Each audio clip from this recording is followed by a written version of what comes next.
Une fois n'est pas coutume, on commence ce point info par le football et l'imbroglio autour du match Sierra Leone-Bénin. Dans le cadre de la dernière journée des éliminatoires pour la CAN Cameroun 2021, les deux nations n'ont pu s'affronter à Freetown en raison d'une supercherie orchestrée par les autorités sanitaires sierra-léonaises qui ont attribué la Covid-19 à 6 joueurs béninois titulaires à seulement 1h30 du coup d'envoi du match. Un spectacle dantesque qui a obligé la Confédération africaine de football à reporter cet ultime match pour la prochaine trêve internationale prévue au mois de juin 2021.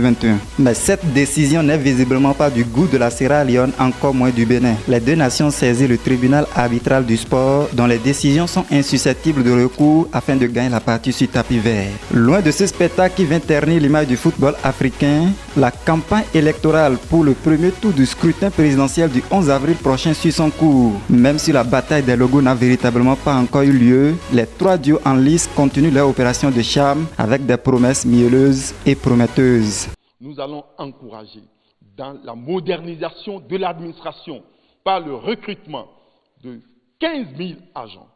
Ce seraient des ingénieurs en numérique et des techniciens supérieurs en numérique. Nous avons un retard énorme dans ce secteur. C'est pour vous dire que le chômage et le sous-emploi seraient aussi une grande priorité. Nous sommes prêts, dès les premiers mois, à faire en sorte que tous les jeunes aujourd'hui sans emploi, tous ceux qui ont été radiés, puissent retrouver leur travail. Grâce à notre politique qui vise à renforcer le partenariat entre le secteur public et le secteur privé. Quand la jeunesse porte un défi, un projet, une cause, la jeunesse triomphe toujours. Je voudrais que la jeunesse béninoise porte cette cause du développement qui va commencer maintenant, et que vous soyez ses ambassadeurs de cette cause-là. Allez semer la bonne nouvelle à travers le Bénin tout entier. Lancée depuis le 26 mars dernier, cette campagne électorale s'achève le vendredi 9 avril prochain. Mais en attendant, les citoyens paraquois prêchent ici les comportements adoptés pour traverser ce processus électoral en toute beauté. Opposants comme mouvanciers, nous devons respecter les lois. Ils sont en train d'organiser cette campagne. Y va amener les logos de Y pour dire non, on ne veut pas de vous. On veut, non, nous ne voulons pas de ça, nous voulons la paix. Moi, j'invite la jeunesse de notre pays à la conscience, à la prise de conscience. Il ne faut pas faire à cause des miettes que les gens voient là et commencer à sacrifier sa vie, sacrifier la vie humaine.